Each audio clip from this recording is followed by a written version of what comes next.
Hi ಸ್ನೇಹಿತರೆ, ನಮಸ್ತೆ ಎಲ್ರಿಗೂ. ಇಲ್ಲಿ ನೀವು ನೋಡ್ತಾ ಇರ್ಬೋದು ಅಕ್ಕ, ಇಲ್ಲಿ ಇದು ಉಡಸಲಮ್ಮ ಅಂತ ದೇವಸ್ಥಾನ. ಇದು ಬರೋದು ಹಿರಿಯೂರಿಂದ ಶಿರಾ ಹೋಗೋ ದಾರಿ ಮಧ್ಯದಲ್ಲಿ ಬರುತ್ತೆ.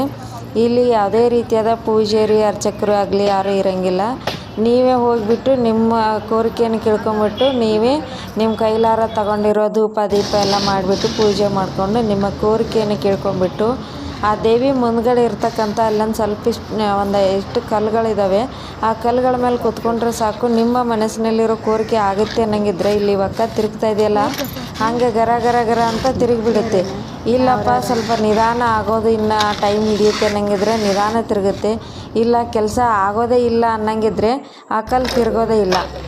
ಇಲ್ಲಿ ನೋಡ್ರಿ ಇವರು. ಆಮೇಲೆ ಇನ್ನೊಂದು ನಿಮಗೆ ನೆನಪಿರಲಿ, ಬಂದ ತಕ್ಷಣ ತಿರುಗುತ್ತಪ್ಪ ಕಲ್ಲು ಅಂದ್ಕೋಬೇಡ್ರಿ. ಯಾವಾಗಲೂ ದುಡಿಕೆ ಆಗಬೇಕಲ್ವ, ದುಡಿಕೆ ಆದಾಗ್ಲೇ ಫಲ ಸಿಗೋದು.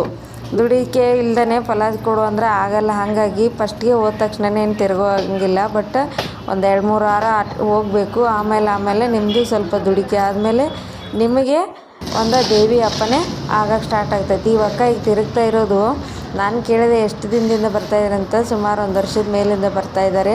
ಸ್ಟಾರ್ಟಿಂಗ್ ಒಂದು 2-3 ವಾರ ಬಂದಾಗ ಏನೂ ಆಗಲಿಲ್ಲ. ಆಮೇಲಿಂದ ಚೆನ್ನಾಗಿ ಅಪ್ಪನೇ ಆಗ್ತಾಯಿದೆ ಅಂತಂದರು. ತುಂಬ ಖುಷಿ ಅನ್ನಿಸ್ತು. ಒಂದು ಕಡೆ ದೈವಿ ಕಡೆ ಇದೆ ಅನ್ನೋದಕ್ಕೆ ಇಂಥವೇ ಸಾಕ್ಷಿ. ನಿಜ ಅಲ್ವಾ ಸ್ನೇಹಿತರೆ?